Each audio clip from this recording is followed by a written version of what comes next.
ये मंदिर है ना कंधे नहीं द्वापर युग। पांडव कब आए थे? द्वापर युग। द्वापर युग से पहले यहाँ पर राक्षस ही निवास करते थे। राक्षस ही निवास करते थे। ये थे शब्द है ना कंधे नहीं, एक क्या बोल रहा मत है। राक्षस ही निवास करता था। ठीक है ना, ये थे मतलब मते है कंधे। तो वो बड़े बलवान है कंधे। बलवान क्या हैं? वो भी तपस्या करते हैं, मैंने वरदान मंग लेंगे तथास्तु देना पड़ते। पर बाकी कुछ देवते ऐसे है कंधे वो नाराज भी होंगे कंधे। ये मारा है कंधे जब वरदान मत दिया करे ना कल्ले थे ना साढ़े ने लड़ना तो समझो लड़ाई टाइम में 50 में होगा कंधे। हम मुकाबला नहीं कर सकते। वहाँ ऐसे थे वरदान देते नहीं। तो शंकर भगवान जी क्या बोलते हैं कि तुहानू घबराने की कोई जरूरत नहीं है। जो कुछ इन्हें तपस्या की है वरदान मंगया देते कहानी इसी मतलब। तो द्वापर युग कहते जाले पांडव बनवास होया कहते तो घूमते फिरते कहते कैलाश पर्वत चले गए। कैलाश पर्वत क्यों गए? आप मंदिर में आए क्यों आए? पॉइंट कि हमने शंकर भगवान के दर्शन नहीं करने नाले जगह भी लिखी है। हाँ जी, हाँ जी, दो ही पॉइंट है ना। तो फिर कहते पांडव कहते दर्शन करने वास्ते गए थे कहते यहाँ कहते कैलाश पर्वत दिख ना नाले शंकर भगवान के दर्शन नहीं करने। और इधर से ऋषि मुनि और देवते वो भी चले गए। पहले कहाँ गए? विष्णु भगवान के पास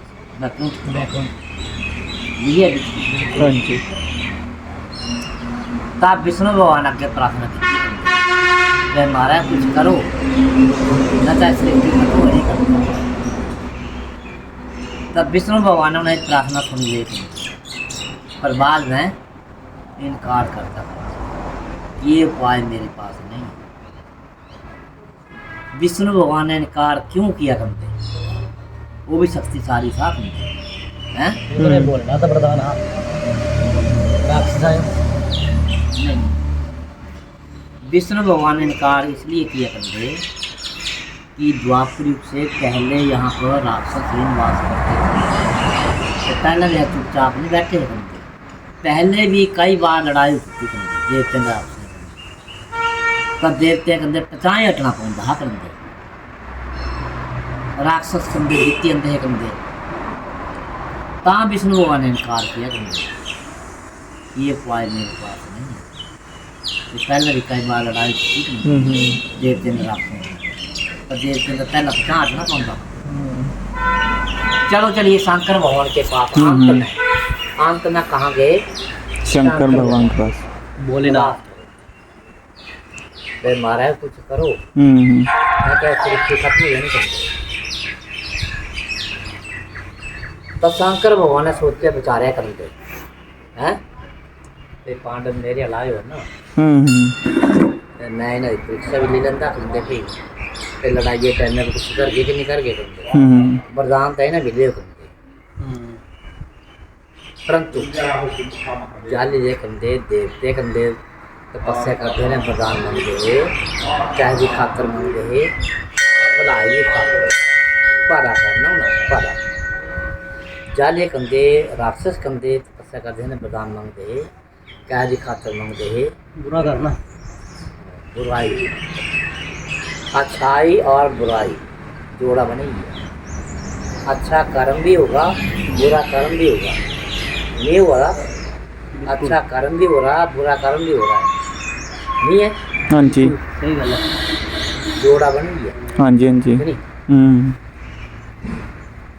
कहाँ भी शंकर भगवान ने सोचा पांडव मेरे हलाए हो ना मैंने परीक्षा भी लेता फिर लड़ाई के टाइम में कुछ कर देख नहीं कर कहाँ शंकर भगवान ने बंदे अपना रावण रूप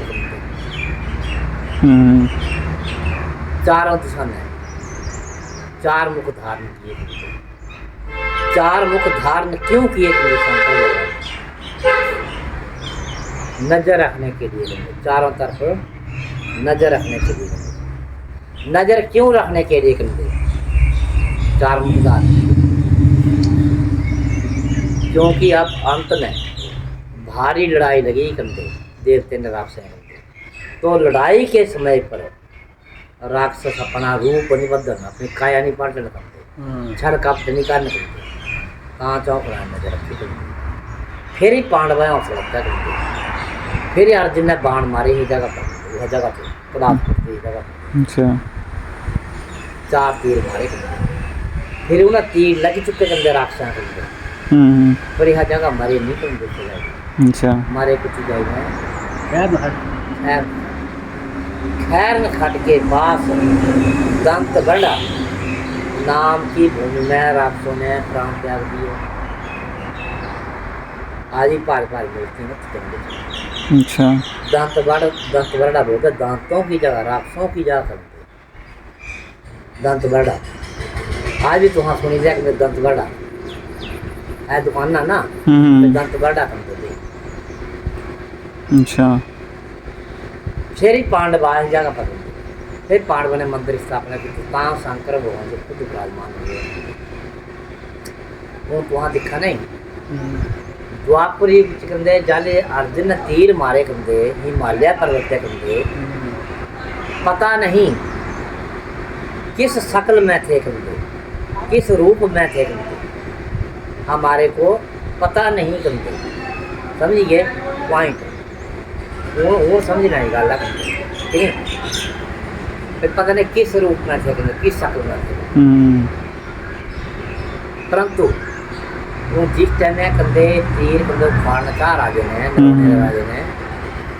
तीर उखड़े नहीं कंदे, हाथियां बथेरा जोर लगाया कंदे, तीर पटोया नहीं कंदे, आधा टूट गया कंदे। उस टाइम में भी सत था थोड़ा जिहा, उस टाइम में भी सत था राजे टाइम में भी। तो कौन युग है कलयुग। कलयुग के अंदर भगवान ने पहले बोला था कलयुग आएगा, कलयुग आएगा, सृष्टि बढ़ेगी। सृष्टि क्या है? आहा तो जीव जंतु सही है, कोई भी चीज़ है ना कहते नहीं, वो सृष्टि है। सृष्टि बढ़ेगी करती है। सृष्टि क्यों बढ़ेगी करती यह समझ नहीं पता है। जाने स्त्री ना पुरुष का मिलाप हो जाता कुछ है सृष्टि बढ़। जब पूजा आपको करना दिल्ली रहा है आने आपको हिमाचल से रहा है तो सृष्टि बढ़नी है। दोनों का मिलाप होना कहाँ सृष्टि बढ़नी पॉइंट समझिए। तो शंकर भगवान ने पहले बोला है कंधे कि सृष्टि बढ़ेगी, कलयुग आएगा। कलयुग के अंदर हमारे दर्शन किस रूप में होंगे? पॉइंट निचोड़ किस रूप में होंगे? मूर्ति के रूप में, पत्थर के रूप में। समझिए मानेंगे तो सब कुछ, नहीं मानेंगे तो कुछ नहीं। अंदर ही पत्थर बाहर ही पत्थर।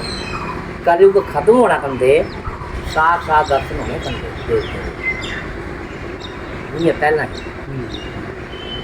साफ हूँ इस युग कंधे समझो इस रूप में भाई दर्शन होने हैं। बाबा बारनाथ था कंधे मोरे पर बैठने जाता था। हाँ जी। रोटियां जियां जियां रहिंदा बड़ी तक। आज किस रूप में दर्शन हो रहे हैं? आज मूर्तियां बड़ी पत्थर नहीं है, रोटियां भी जियां हाँ जी हाँ जी पत्थर की मूर्तियां बनी नहीं है कि नहीं। फिर भी कंधे हाँ पिछा नहीं छड़ डालो आह जाए ना कंधे मत्था टेक करे जाले करे कोई भी थोड़ा काम हो जाएगा। चलो बाबा वाले चला फिर कल देवते मन ना जाए हैं। ज्वाला जी चला कंधे, कांगड़े चला, चमुंडा चला हैं कि नहीं, बैनाथ चला, केदारनाथ, बद्रीनाथ। आज कहीं भी आप घूमे ना कंधे नहीं किस रूप में दर्शन हो रहे हैं? मूर्ति के रूप में। ये चीज़ा फिर भी अटला नहीं, परंतु वहाँ अटल नहीं है। हमने जन्म ले लिया और एक बार जाना पड़ेगा। हमारे को क्यों जाना पड़ेगा? जबरदस्ती नहीं है कि हम जाएं, परंतु ਸ਼ਰੀਰ ਨਸ਼ਵਰ ਹੈ ਇਹਨੇ ਦਾ ਆਪਣਾ ਸਾਹ ਛੱਡਣਾ ਹੀ ਆਤਮਾ ਦਾ नहीं, परंतु परंतु लग गया अब। परंतु ये धरती कौन सी है? मृत्यु लोक। ਮ੍ਰਿत्यु ਲੋਕ कौन सी है? मृत्यु लोक। इस धरती में कोई भी जन्म लेगा उसको आखिर जाना। ਜਾਣਾ ਹੀ पड़ेगा मृत्यु लोक। नीचे क्या है? पाताल। ऊपर क्या है? स्वर्ग लोक। स्वर्ग लोक स्वर्ग लोक में न जन्म लेता न मरता है, अटल कि नहीं? कहाँ अटल नहीं है, हमारे तो जाना पड़ेगा, हैं कि नहीं? हाँ जी। तां कंदे तुहां कुते भी चली जा कंदे कलेश्वर महादेव चली जा, मैना चली जा, भाई दर्शन तो इसी रूप में होना हैं। हाँ जी। तो मन्ना मत्था टेक ही लिया, हैं कि नहीं? समझिए ना कि हाँ जी, हाँ जी। ना क्या करते हैं उनके बोलना बाबा जी हम्म, इनके अंदर तीर होंगे या बाहर आपने प्लस्तर किया होगा, 2 पॉइंट। यदि हम ऐसा करते तो सीआईडी वाले ऊपर पड़ जाएंगे हमको और कि आप दुनिया को बेवकूफ बना रहे हैं। बिल्कुल अच्छा। आजकल तो ऐसी ऐसी आपने टेक्नोलॉजी तो है। आपने तो सीमेंट किया है उनको। हम्म, ये तीर कैसे हो सकते हैं? जैसे पहले से वैसे ही हमने क्या किया, हाजत, हम्म, ताकि दुनिया देखे, हैं कि नहीं? बिल्कुल। संरक्षण का चाहिए नहीं है ना? हाजत चाहिए कि नहीं? और गलाने गलत फिर ही गंदे पांडव नीचे चलिए गंदे कलेश्वर महादेव अच्छा। उन्हें ਇਹ ਤੀਰ ਅੱਧਾ ਕੰਦੇ ਨਗਾਉਣੇ ਵਾਲਾ ਰਾਜਾ ਹੁੰਦਾ ਹੈ ਜਿਹਨੀ ਪ੍ਰੀਖਿਆ ਲਈ ਹੁੰਦੀ ਤਾਂ ਰਾਜ ਲੋਕ ਪਹਿਲਾਂ ਪ੍ਰੀਖਿਆ ਲੈਂਦੇ ਦੇਵਤੇ ਤਾਂ ਇਹ ਦਾਨ ਦੇ ਰੂਪ ਹੁੰਦੇ